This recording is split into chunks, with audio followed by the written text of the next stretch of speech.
At sa mga kapatid po na nakikinig sa ating live, magandang gabi po sa inyo. Narinig po natin kanina sa pagpapatotoo ng ating mga kapatid na mayroon po sila mga pinagdadaan ng problema. Ngunit, nang malaman nila na ang Diyos ay may control sa buhay natin, na ang Diyos ay may kapamahalan sa buhay natin, alam natin iasa yung ating mga problema sa Kanya dahil siya ay may kakayahan na resolbahin ang ating mga problema, tayo ay nananatiling sumasampalataya sa Kanya. Di ba? Amen? Ang dahilan kung bakit tayo nananalangin sa Diyos sapagkat nababatid natin, naniniwala tayo at nagtitiwala tayo sa Kanyang kakayahan na solusyonan yung ating mga problema, yung ating mga pagsubok sa buhay. Bakit po natin nalalaman ito? Sapagkat ang Diyos po natin ay mapagmahal na Diyos. Siya ay mabait, siya ay mahabakin sa bawat isa sa atin. At ito ay ating pag-aaralan ngayong gabi na ito kung ano ba ang ginagawa ng Diyos sa bawat isa sa atin. Bakit si Sister Casey ngayon at si Sister Lani ay nakakatulog ng mahimbing na walang inaalalang problema? Kung bakit si Brother Omar ay nakakapagbiyahe na alam niya pinag-iingatan siya ng Diyos, at ngayon din si Brother Archie kanina na si Sister Susan, kahit mga may problema siya sa buhay, alam niya inaalalayan siya ng Diyos. Tayong lahat na narito ay meron tayong kanya-kanyang mga pagsubok sa buhay, ngunit nananatili tayong matatag at nagtitiis sa presensya ng Panginoon sapagkat alam natin na mayroon siyang kakayahan na pag-ingatan tayo. Hindi po ba? At ito yung pag-aaralan natin ngayong gabi na hayaan natin ang mga salita ng Diyos ang magpalakas sa bawat isa sa atin. Malamang maraming beses yun ang narinig itong talata sa Biblia na ito. Yung mga bata, mini-memory verse. Yung bata ako, memory verse ito. At yung mga matatanda, mini-memory verse din nila. At ang nais ko sana, hindi lang siya memory verse. Hindi lang yung alam natin kung ano yung bawat linya. Mas maganda kung alam natin at nauunawaan natin yung bawat linya ng talata na ito sa Biblia. Maraming beses ko nang narinig itong talata na ito sa Biblia. Ito ang Psalms 23. Ang pamagat nito, kapatid, is The Lord is my shepherd. Alam niyo yan, diba? The Lord is my shepherd, I shall not want. Itong talata na ito ay maraming beses na rin na ipahayag dito sa pulpito ng Panginoon. Mapa sa mga ibang iglesia o mapasa dito sa iglesia na ito.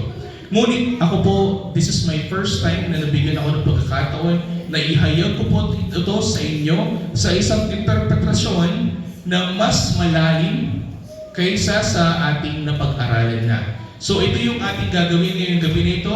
Mag-exposition po tayo. 6 na verses lamang ito sa Biblia, ngunit ito po ay napakahaba kung atin po itong pag-aaralan talaga ng mabuti. Marabatin niyo po na inyong kapatid kay Kristo ngayong gabi na ito ay turuan at hayaan niyo po na ako ay mag-explika, kapatid. Bigyan natin ng mas malalim na interpretasyon itong Psalms 23. At itong pamamagatan na hindi na magkukulang. Tayong mga anak ni Kristo, tayong mga tupa ng Diyos ay hindi na magkukulang. Ano ibig sabihin ng kapatid? Wala na tayong nanaisip pang iba. Hindi na tayo magkukulang pa sa buhay. Magiging sapat na, magiging kontento na tayo sa ating buhay kung ano man yung buhay na mayroon tayo. Hindi na tayo magkukulang.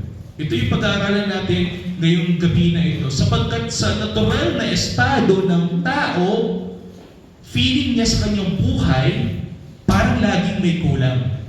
Yung parang hindi tayo nakokontento. Marahil yung bawat isa sa atin ay mayroong mga trabaho, hindi ba? Sino pa yung may trabaho dito? Minsan yung sweldo natin ay sapat lang or minsan kulang pa, no? Tapos sasabihin natin, kulang, laging may kulang sa sweldo ko, laging may kulang sa buhay ko. Hindi, nakakuha ako ng motor, pero parang kulang pa rin. Nakakain kami ngayong umaga na ito, pero parang kulang pa rin. Laging may kulang sa buhay natin. Bakit? Kasi meron tayong laging inaasam na ibang bagay na mas higit pa kaysa sa meron tayo ngayon, hindi ba? Bilang mga tao, ganyan po tayo. Pero kung tayo ay nasa Panginoon, kung tayo ay kay Kristo, hindi na po tayo magkukulang. Wala nang kulang sa buhay natin. Yun yung pag-aaralan natin ngayong gabi na ito. Ang ating key verse is Psalms 23. At hayaan niyo po na basahin ko muna lahat ng ating pag-aaralan ngayong gabi na ito. Ang Panginoon ay aking pastol, sabi ni David, hindi ako magkukulang. Pinahihiga niya ako sa luntiang pastulan, inaakay niya ako sa tabi ng mga tubig na pahingaan. Ang aking pinapanunumbalik niya ang aking kaluluwa. Inaakay niya ako sa mga landas ng katwiran, alang-alang sa kanyang pangalan. Oo, bagaman ako'y lumalakad sa libis ng lilim ng kamatayan, wala akong katatakutang kasamaan, sapagkat ikaw ay kasama ko. Ang iyong pamalo at ang iyong tungkod, inaaliw ako ng mga ito. Ipinaghahanda mo ako ng hapag sa harapan ng aking mga kaaway. Iyong binuhusan ng langis ang aking ulo, umaapaw ang aking saro. Tiyak na ang kabutihan at kaawaan ay susunod sa akin sa lahat ng mga araw ng aking buhay. At ang panghuli, at ako'y maninirahan sa bahay ng Panginoon magpakailanman. Ito yung sinabi po ni David sa Psalms 23. Ito po yung kanyang ipinahayag, no, sa kanyang pagsusulat ng pagpupuri at pagluluwalhati sa Diyos. Kapag sinabi pong Psalms, kapatid, sa Tagalog, ito po ay awit. No? Kung makikita mo yung mga yan, hindi lang po sila binabasa na ganyan. Inaawit po ito ni David. No? At ito yung pag-aaralan natin ngayong gabi na ito. Samahan niyo po ako na pusisiin natin na mabuti, isahin po natin yung ating pag-aaralan upang mas lalo natin maintindihan itong salmo na ito, itong awit na ito ni David, at kung paano natin ito mai-apply sa ating buhay. No? Kung paano natin ito may hahalintulan sa ating buhay bilang mga mananampalataya sa ating Panginoon Jesucristo. Ito yung pamagat ng ating pag-aaralan. Sabi ni David, hindi na ako magkukulang. Kung ang Panginoon ay ang ating pastol, hindi na tayo magkukulang. I shall not want, ang sabi sa Ingles. Hindi na ako mangailangan pa. Sapat na ang Diyos sa akin, hindi na ako magkukulang sa buhay ko. Ito ang ibig sabihin ni David doon sa phrase na iyon. Una, kapatid, is Psalms 23 verse 1. Ang sabi ni David dito, ang Panginoon ay aking pastol. Ano ibig sabihin ng pastol, kapatid? Sa ibang term, ang tawag dyan ay pastor. Parang si Pastor Noel. No? Kapag mayroong pastor, ano yung meron pang iba? Mga tupa. Amen? So, kung may pastol, ibig sabihin, meron siyang pinapastulan. Ano yung pinapastulan ng pastol? Yung mga tupa. No? Sa Biblia, kapatid, kapag may nakita kang shepherd or pastol, matik yan na meron siyang pinapastulan na mga tupa. Ang tupa, kapatid, nakakita na po ba kayo ng tupa? Or sheep? No? Yun yung puting, yung mukhang kambing pero puti sila, tapos mabalahibo sila. No? No? Mabalahibo silang puti. Ang tawag dyan mga tupa. Ang mga tupa, kapatid, kapag walang nagpapastol sa kanila, alam niyo ba kung ano yung ginagawa nila? Ligaw sila, kapatid. Ang mga tupang ligaw, kapatid, ang ginagawa nila, kahit saan sila magpunta, pakalat-kalat lamang sila, hindi nila alam kung ano yung gagawin nila, at malaking tsansa na kapag ang tupa ay ligaw, kakainin siya ng leon, kapatid, o ng oso. Lalo na kung ang tupa ay nakatira sa mga tanawin na may mga malapit na mga nangangain, katulad ng leon. At sa Biblia, anong sabi ng Biblia?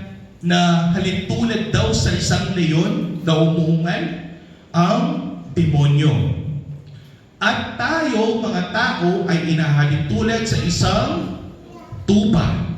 No? May mga tupang ligaw at may mga tupang mayroong namamastol sa kanila. Sino ang mas pinag-iingatan sa mga yon? Ang tupang ligaw ba o ang tupang may namamastol sa kanya?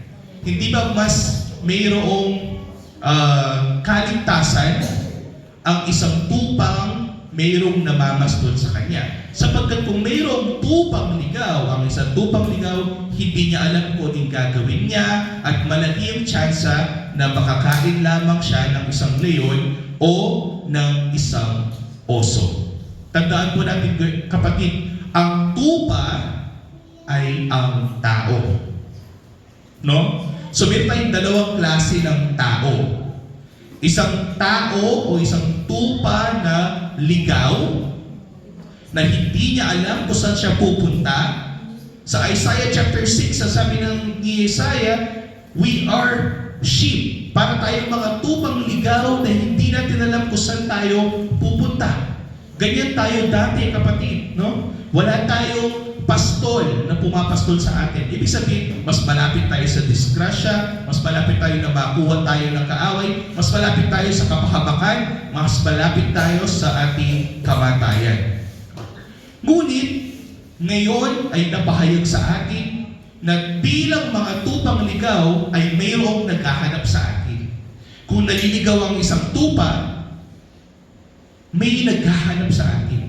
At yung naghahanap sa isang ligaw na tupa ay isang pastol na nagmamay-ari ng tupa na iyon. Kasi kung ikaw ay isang pastol at mayroon kang tupa, hindi mo naman hahanapin yung tupa na hindi sa'yo, hindi ba? Hahanapin lamang ng pastol ang tupa na para sa kanya. Ang sabi sa Biblia, kapatid, sino ang ating dakilang pastol? Sa John chapter 10, ang ating Panginoong Jesucristo. Sino naghahanap ng mga tupang ligaw? Ang ating mahal na Panginoong Jesucristo. Sino ang nag-iingat? Sino ang nagpapakain sa mga tupang ligaw? Ang ating mahal na Panginoong Jesucristo. In fact, ang sabi pa nga ng ating mahal na Panginoong Jesucristo, bilang dakilang pastol ay kaya niyang ibigay ang kanyang buhay para sa kanyang mga tupa. Ano ibig sabihin nun? Kung atakihin man tayo ng leon, handang ipagtanggol tayo ng ating pastol. Kahit ikamamatay pa niya yun. Ito ang pagmamahal ng isang tunay na pastol sa kanyang tunay na mga tupa. At ito ay ipinahayag din nung unang panahon. Sa panahon ni David, kapatid, ang sa tingin ni David, ang Diyos ay ang kanyang pastol at siya ay tupa ng Diyos. Ilagay natin ang perception ni David sa perception natin bilang mga Kristiyano ngayon. Si David, kapatid, ang kanyang iniisip para siyang tupa na walang kalaban-laban at mayroong namamastol sa kanya. Sino ang namamastol kay Haring David? Ang Panginoon, ang Diyos. Siya ang namamastol kay David. At itong paniwala na ito ni David, kapatid, na isa siyang tupa at wala siyang kalaban-laban kung walang namamastol sa kanya, ay isang paniniwala ng isang Kristiyano, hindi ba? Actually, sino yung nauna? Si Kristo o si David? Bago ipinanganak ang ating Panginoon sa Kristo, bago siya naging tao, kapatid, si Haring David ay naipanganak na, no? Bago pa naihayag ang ating Panginoon sa Kristo, mayroon ng kapahayagan kay David na ang Diyos ay parang pastol at si David ang tupa. At ito ay sinasalamin niya, kapatid, sinasalamin nito ang ating mahal na Panginoong Jesucristo. Ang sabi ni David dito, ang Panginoon o ang Diyos, that is capital L-O-R-D or P-A-N-G-I-N-N-O, capital letters lahat yan. Sa ibang translation, that is Yahweh. Ang pangalan ng Diyos na naipahayag noong Old Testament. Ang Panginoon ay aking pastol, ang sabi ni David. At ito yung sinabi niya, kung ang Diyos ay ang aking pastol, hindi ako magkukulang. Bakit kaya nasabi na David na kung ang Panginoon ang kanyang pastol at siya bilang isang tupa ay hindi na siya magkukulang? Ibig sabihin, hindi na siya pangangailangan pa ng kahit isa pang mga pastol, sapat na ang Panginoon para sa kanya. Bakit ito isabi ni David? Basahin natin kapatid kung ano ba ang ginagawa ng Panginoon para kay David. Ito ang ginawa ng Panginoon para sa kanya. Pinahihiga niya si David. Pinahihiga niya si Haring David sa luntiang pastulan. Ano ho ba yung luntiang pastulan? Yun yung parang maraming damo, parang pasture, na kung saan kumakain yung mga tupa. At ito yung punong-puno ng damo na malalapong, kapatid. Ito yung luntian. This is green pastures. Gustong-gusto yan ng mga tupa. Gustong-gusto ng mga kalabaw.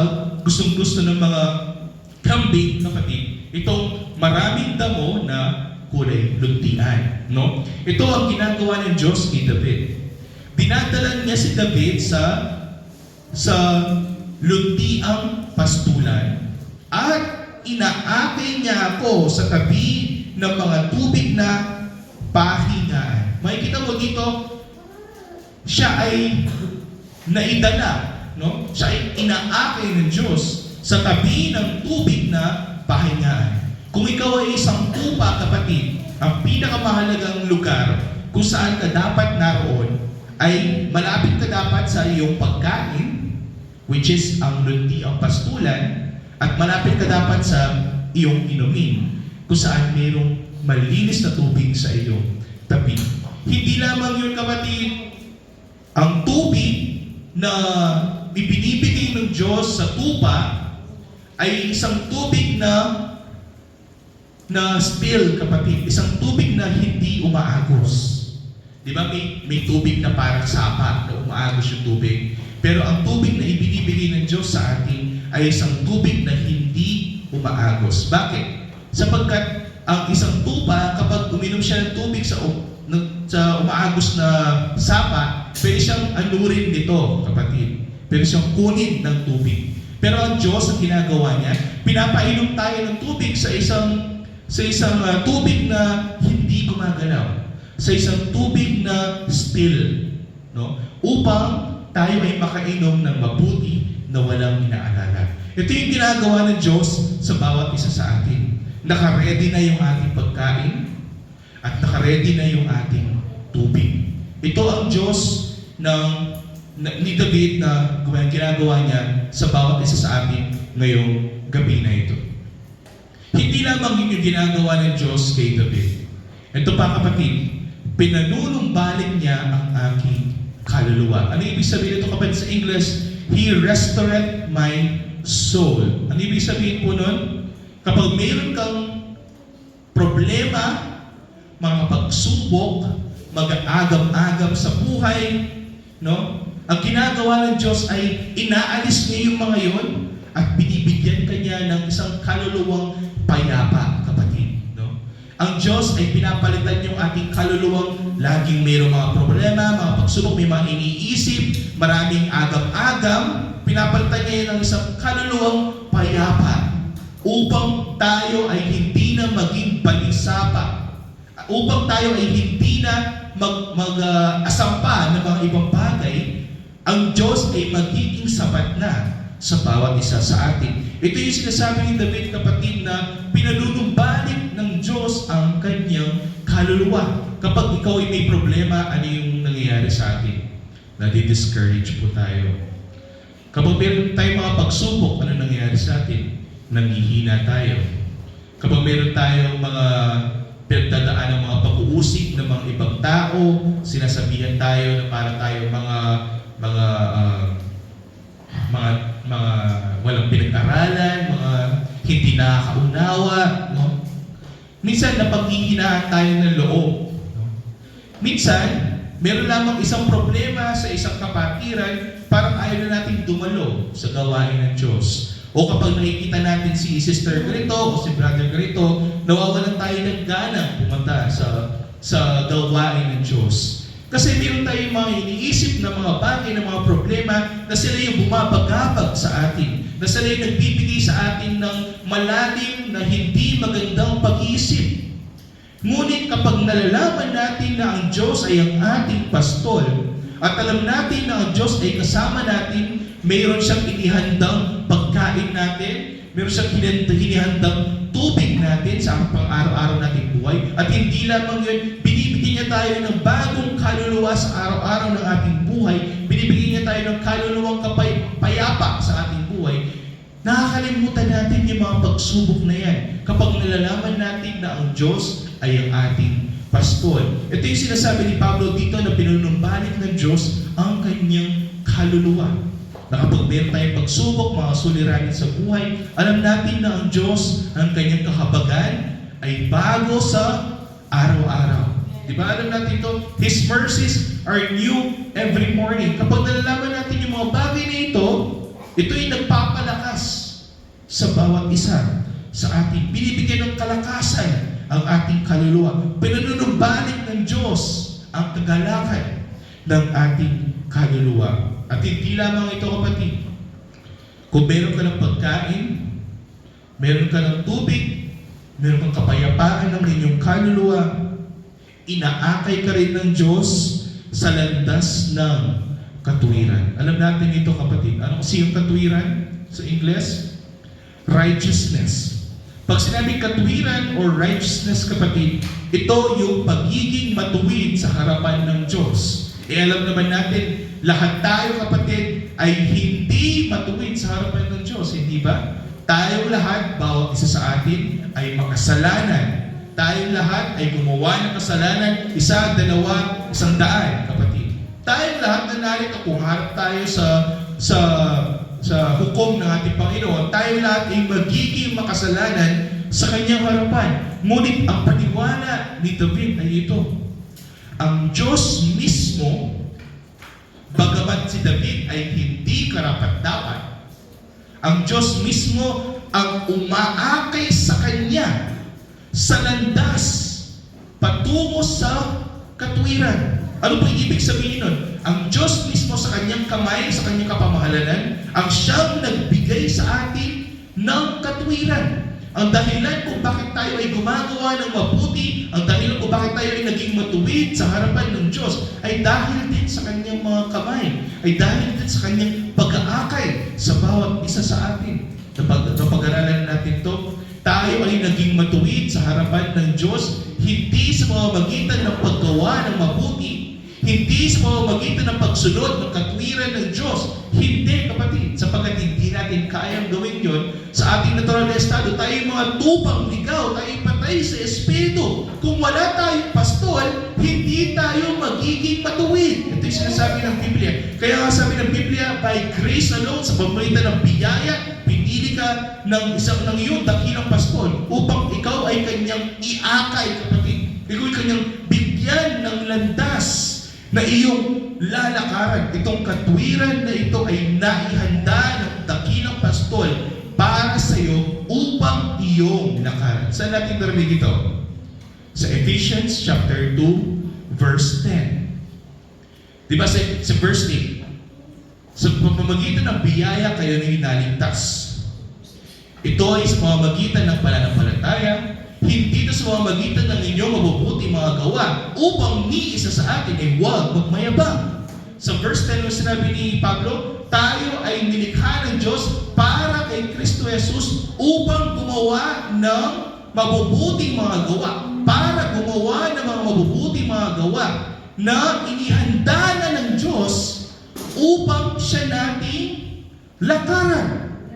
At ito rin ang sinasabi ni David noong unang panahon, kapatid, na ang Diyos bilang ating dakilang pastol, ang ating katuwiran ay naihanda na ng Diyos upang ating lakaran. Hindi natin kayang lakaran ang ating katwiran kung hindi ito inihanda ng Diyos para sa atin. Kaya inaakay tayo ng Diyos. Ano ba yung pag-aakay? No? Yun yung kung hindi mo kaya, tutulungan ka niya. Aakayin ka ng Diyos. Kung naglalakad kayo, kung hindi mo na kaya maglakad, tutulungan ka ng Diyos, susuportahan ka niya. Ganon ang ginagawa ng Diyos. Ito yung nararamdaman ni David noong unang panahon. Na sinasabi ko rin ngayon, kapatid, no? Sapagkat ito'y sinabi rin ni Pablo sa atin.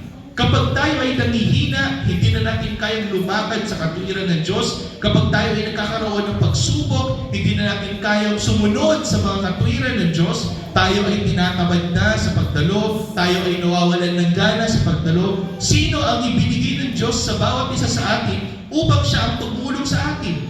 Hindi ba ang kanyang Espiritu Santo? Sabi ng Amen. Ganon din, kapatid, noong panahon ni David, no? Na si David ay lumalakad sa katwiran sapagkat siya ay inaakay ng Diyos sa katwiran. At bakit ito ginagawa ng Diyos? Bakit ito ginawa ng Diyos bilang dakilang pastol na kanyang yakayin si David patungo sa katwiran? Upang ito ay para sa kanyang ikapupuri, ikakaluwalhati ng kanyang dakilang pangalan. Kaya may masasabi makikita nyo dyan, inaakay niya ako sa mga landas ng katwiran. Gusto niya na tayo maging matuwid sa kanyang harapan sa pamamagitan ng ating Panginoong Jesucristo, alang-alang sa kanyang pangalan. Ano ibig sabihin nun? Upang siya ay mapuri, masamba, maluwalhati sa ating buhay. Ginagawa ito ng Panginoon upang maintindihan natin na ang lahat ng bagay na may kinalaman sa ating katwiran ay gawa lahat ng Diyos sa bawat isa sa atin bilang ating dakilang pastol.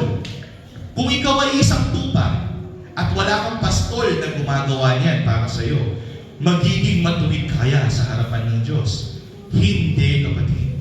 Tayo ay magiging mga marumi, mga basahan sa kanyang harapan, o mas malala, kapatid, makuha ka ng leyon at ikaw ay mamatay.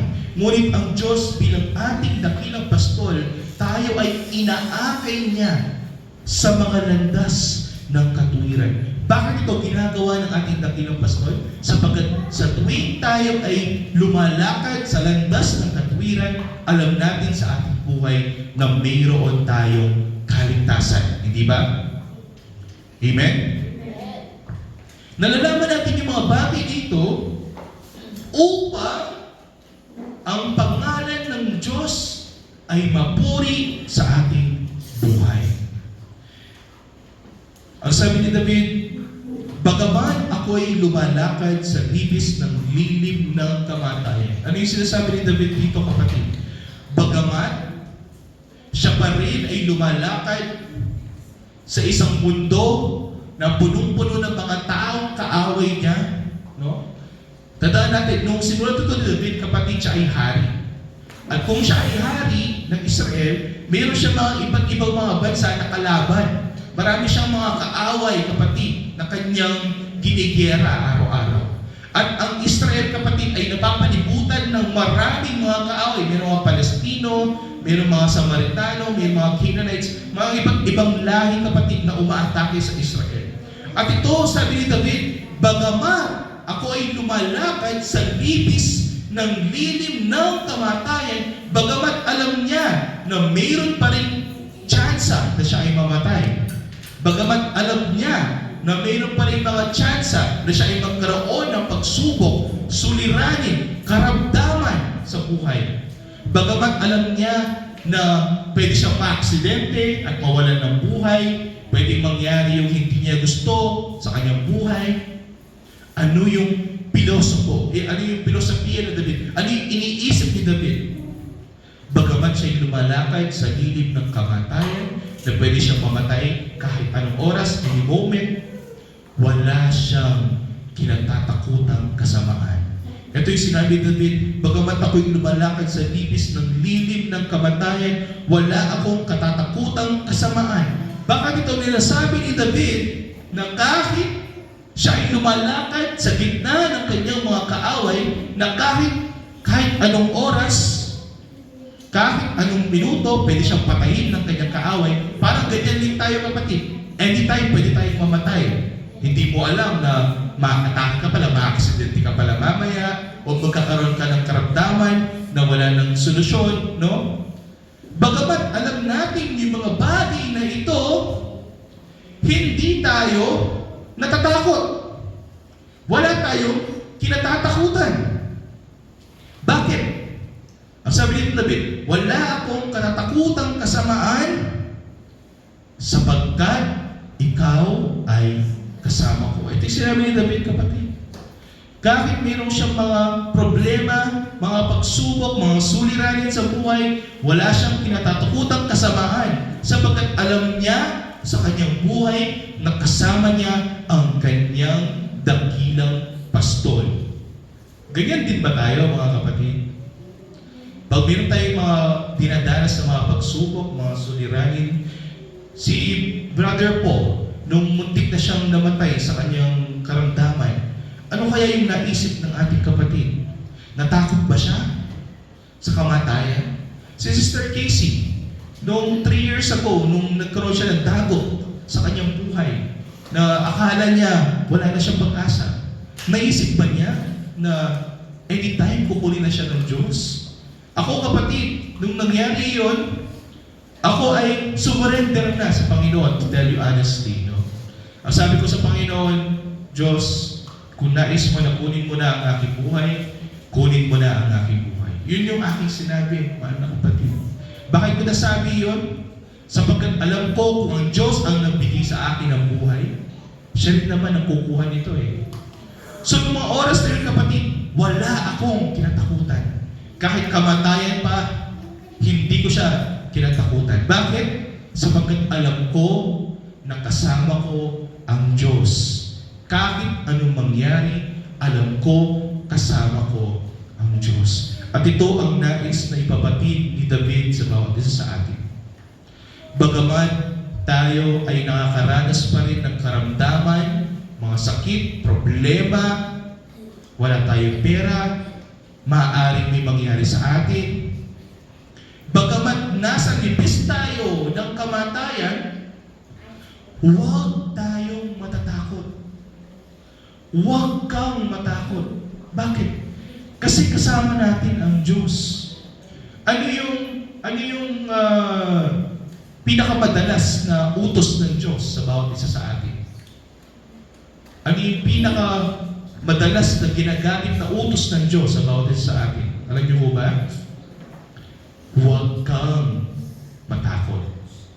Ito ay binanggit ng Diyos sa atin 365 times sa Biblia. Fear not, huwag kang matakot, sabi ng Diyos.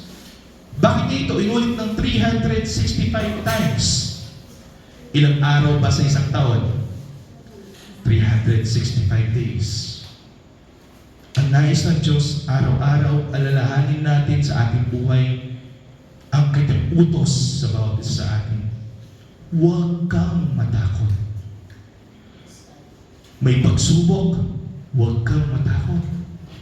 May karamdaman, huwag kang matakot. Nasa pingit ka na ng kamatayan, huwag kang matakot. Bakit? Sapagkat kasama natin ang ating dakilang pastol. Naisip na po ba ninyo sa inyong buhay yun? Kaya nga sabi sa kanta, no fear in death, ang sabi ng kanta. For this is the power of Christ in me. Wala na tayong katatakutan kahit kamatayan pa. Ito ang kapangyarihan ni Kristo sa ating buhay. Kaya nasasabi rin natin na kung mati akong manyani, mati akong manyaman, mati akong makatiman. Bakit?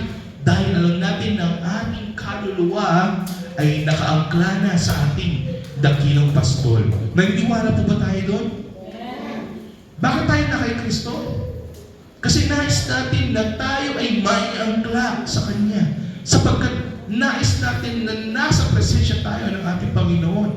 At ito'y pangako ng Diyos bilang kanyang dakilang pastol na hindi niya tayo iiwan ni pababayaan man.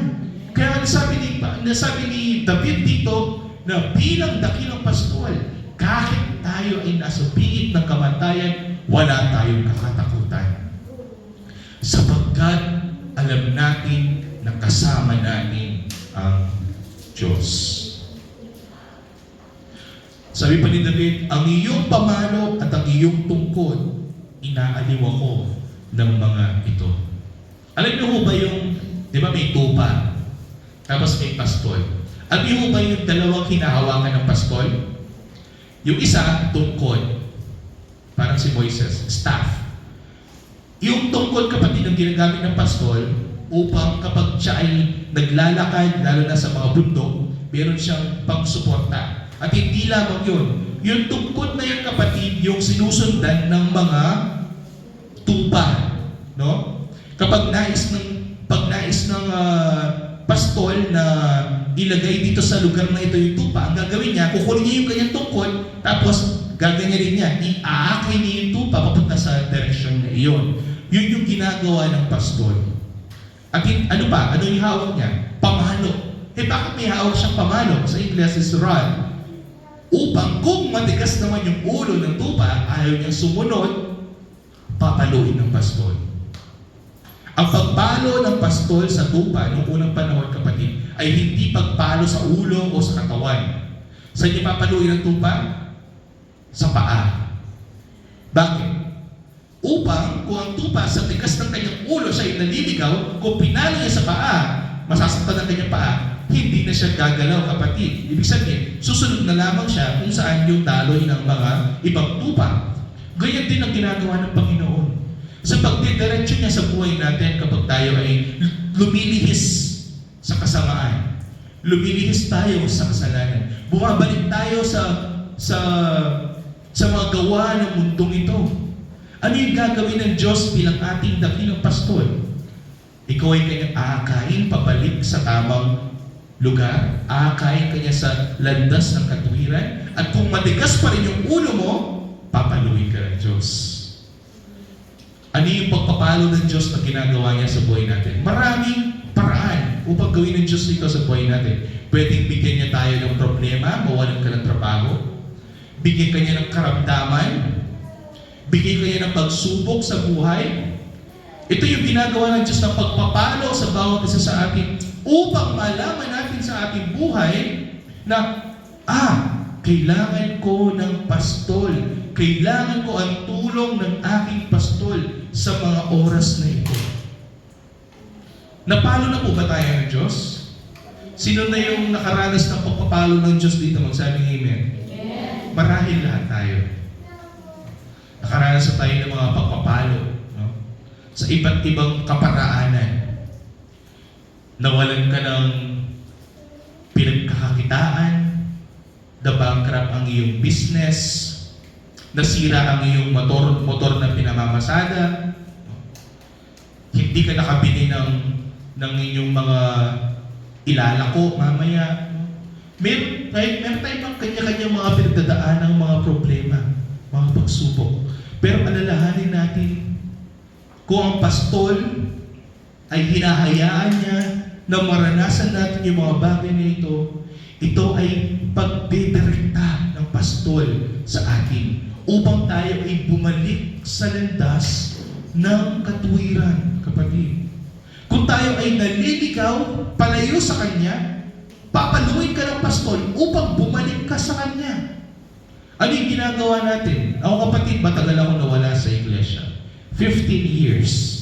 Ano yung ginawa ng Diyos sa akin? Binigyan ako ng karamdaman. Isang karamdaman, kapatid, na isang bukol sa baga. Marami nagsabi meron akong lung cancer. Marami nagsabi na meron akong bone cancer. Marami nagsabi na meron akong cancer sa lymph nodes o yung mga kulani, kapatid. 3 cancer ang sinabi ng doktor sa akin. Noong mga oras na yun, nawalan na ako ng pag-asa. In fact, sabi ko nga kanina, sinabi ko sa Diyos na kung kukunin ako ng Diyos, kunin na ako ng Diyos. Pero hayaan niya muna na bayaran ko yung mga utang ko kasi may ibang cases yung mga utang ko eh. Yun yung pumasok sa isip ko, kapatid. Pero noong mga oras na yun, nalaman ko rin na, baka hindi pa ito ang huli sa aking buhay. Baka pinalo lang ako ng Diyos. Gusto lamang ng Diyos na maalala ko sa aking buhay na siya ay aking purihin at sambahin sa aking buhay, na manumbalik ako sa Kanya, na mapunta ako ulit sa Kanyang pastulan, na madirekta niya ang aking buhay at makalakad ako sa katwiran. Ano yung nangyari, kapatid? Pinagaling ako ng Diyos. At nung ako'y gumaling, alam niyo ba kung pinanata ko sa Diyos na itong pangalawang buhay ko ay iaalay ko na para sa Kanyang ikakalwalhati. Hindi ako nasa inyong harapan sapagkat gusto kong makipagparangalan sa inyo. Wala ako sa inyong harapan, hindi ako narito upang maipakita ko na mas magaling ako kaysa sa inyo o na mas maganda ang biyaya ng Diyos sa buhay ko kaysa sa inyo. No. Pare-pareho lahat ang buhos ng biyaya ng Diyos sa bawat isa sa akin. Ako ay nasa inyong harapan dahil lamang nahabag ang Diyos sa akin. Nakita niya ako sa estado na malapit na ako mamatay. Nakita ako ng Diyos sa estado na mamamatay ako sa aking mga kasalanan. Nakita ako ng Diyos sa estado na kung mamamatay ako sa oras na iyon, diretso ako sa impyerno. Pero yung ginawa ng Diyos, binigyan niya ako ng pangalawang pagkakataon na itama ang aking buhay. At ano yung ginawa ng Diyos sa buhay ko? Hinayaan ko, kapatid, na siya ang maging pastol ng aking buhay. Hinayaan ko na siya ang magdirekta ng aking buhay. Kaya ganyan, kapatid, yung paniniwala natin, hindi ba? Na hindi natin kayang ituwid yung ating buhay. Hindi natin kayang baguhin ang ating buhay. Pero kung ibibigay mo sa Diyos ang iyong buhay, kung iahain mo ang buhay mo sa Diyos bilang haing buhay, kung naiintindihan mo na ikaw ay isang tupa lamang at kailangan mo ng pastol, ang isang tupa, kapatid, ibibigay niya lahat, iaasa niya lahat sa kanyang pastol. Ganyan din ang gusto ng Diyos sa bawat isa sa ating kapatid. Alam natin na ang ating pastol ay mabait, ay mabuti. Ialay natin ang ating buhay sa Kanya. Sapagkat ang kanyang pamalo at ang kanyang tungkod ang umaaliw sa atin. Ang kanyang pamalo at ang kanyang tungkod ay umaaliw sa atin.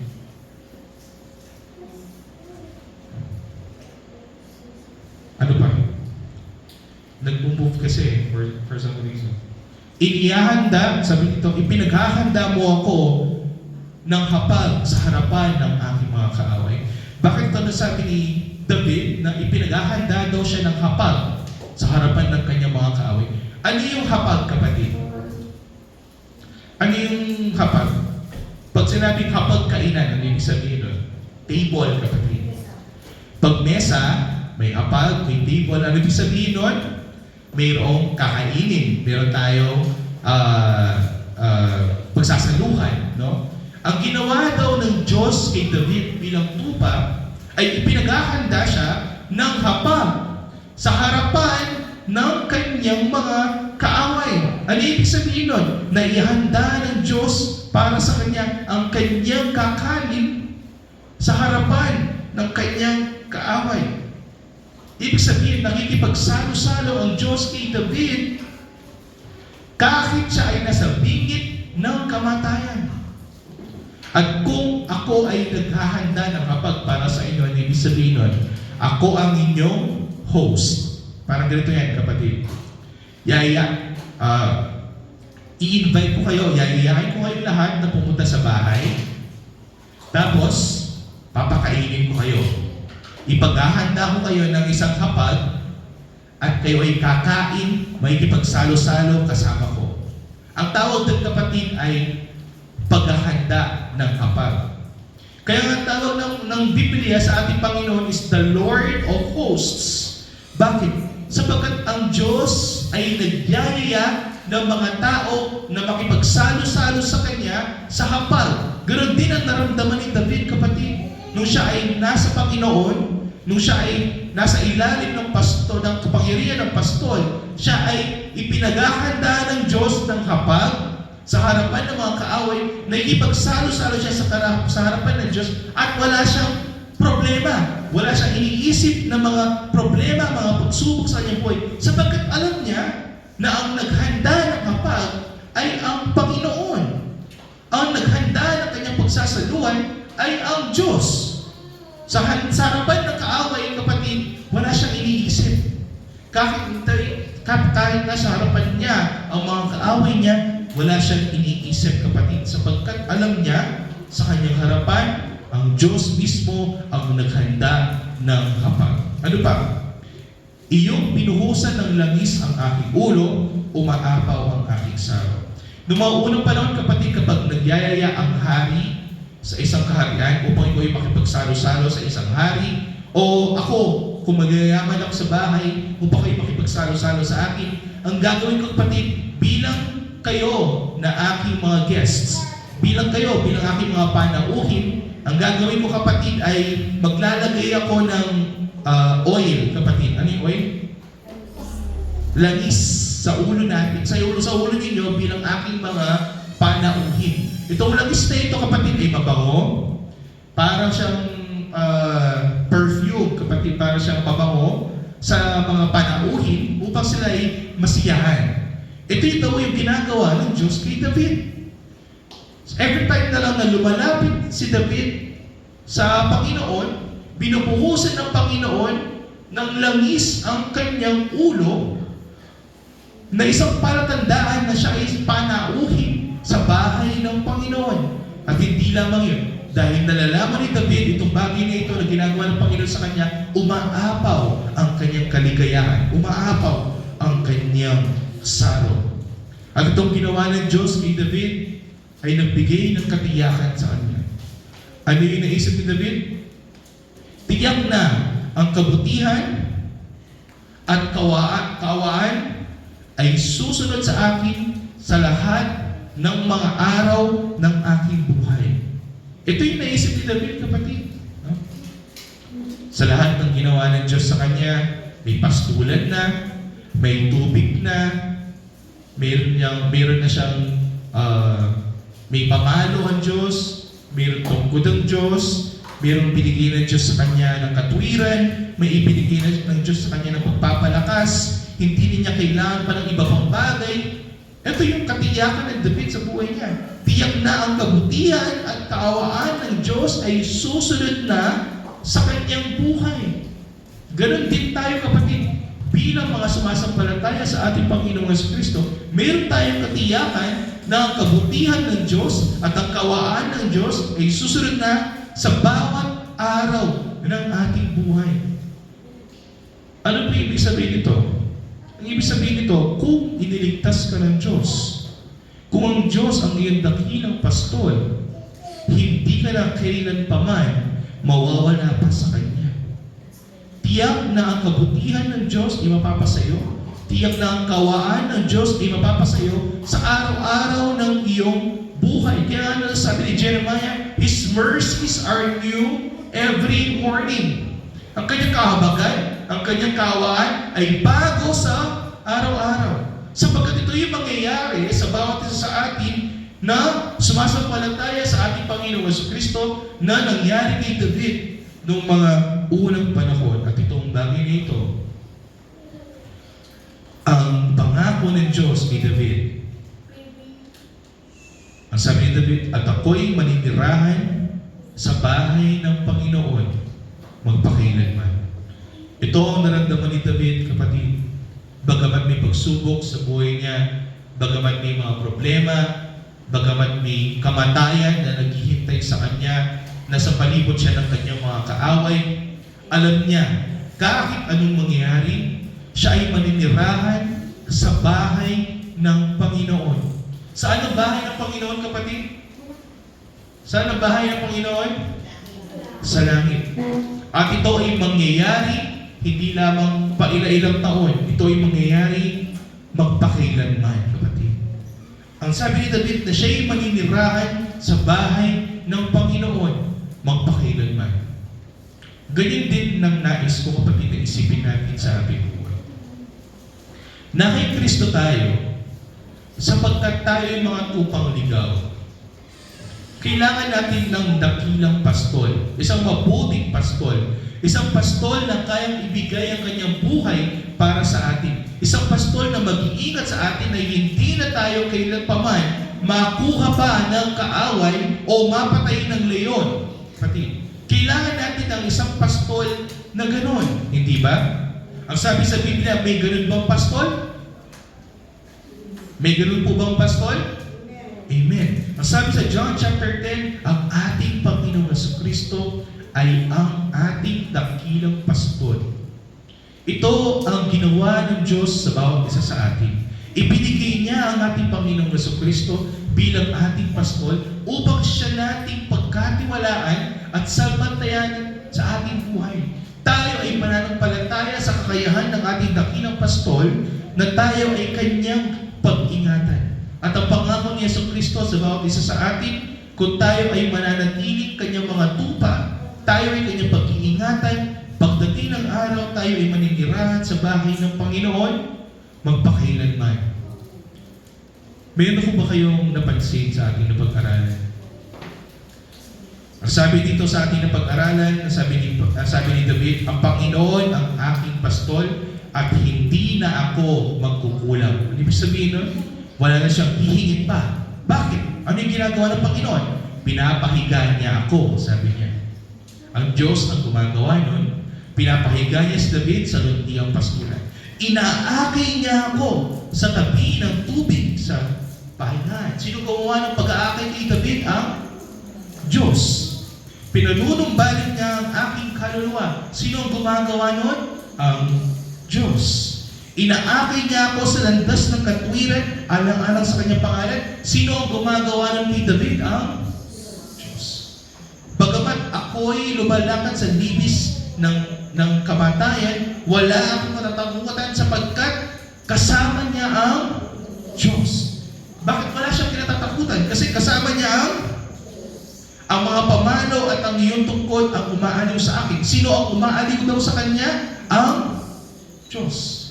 Ipinaghahanda mo ko ng hapag sa harapan ng aking mga kaaway. Sino ang naghahanda ng hapag para kay David? Ang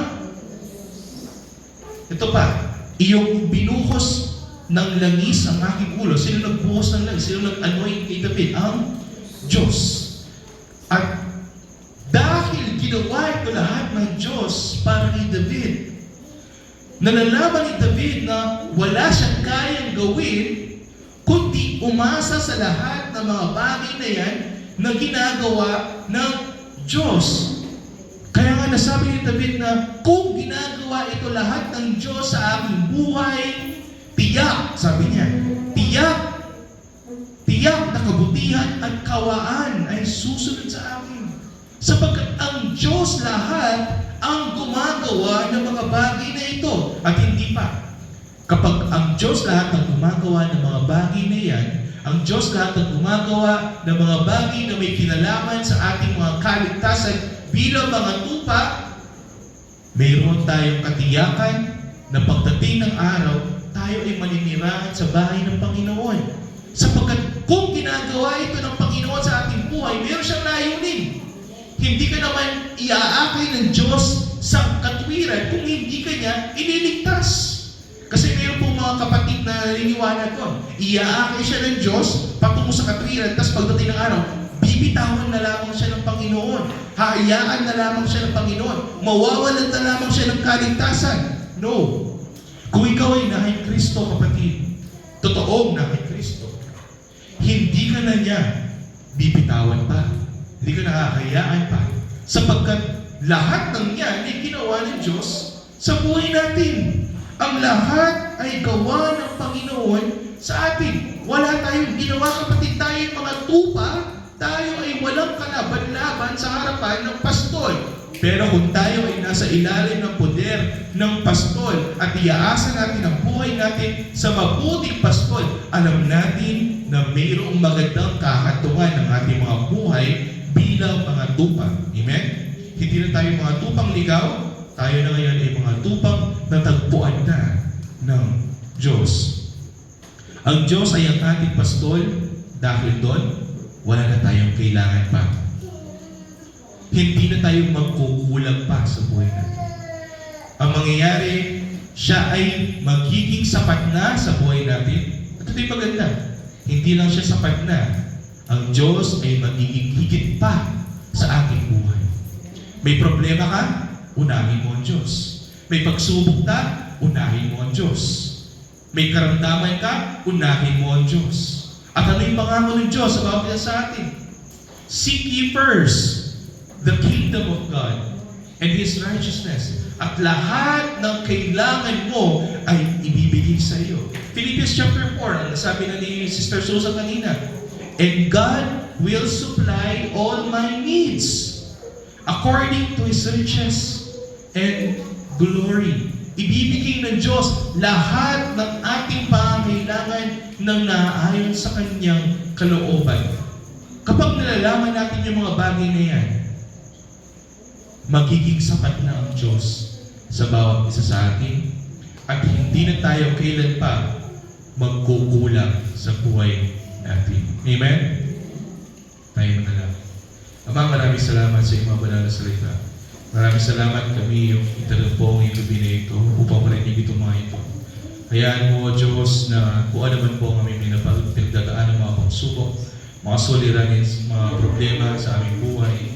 O Diyos, palalahanin mo na Ikaw ay kasama namin upang hindi kayo magkaroon ng mga alalahanin pa. Ano, Panginoon? Nawa itong kapayapaan na ito ay mapasa amin, O Diyos, na nawa Ikaw ang aming maging pastol sa buhay namin. Inaali namin ang aming buhay sa iyo, mahal na Panginoon. Ikaw ay maghari sa bawat isa sa amin. Ito aming sabot na langit sa bawat pangkaling pangalan ni Jesus. Amen.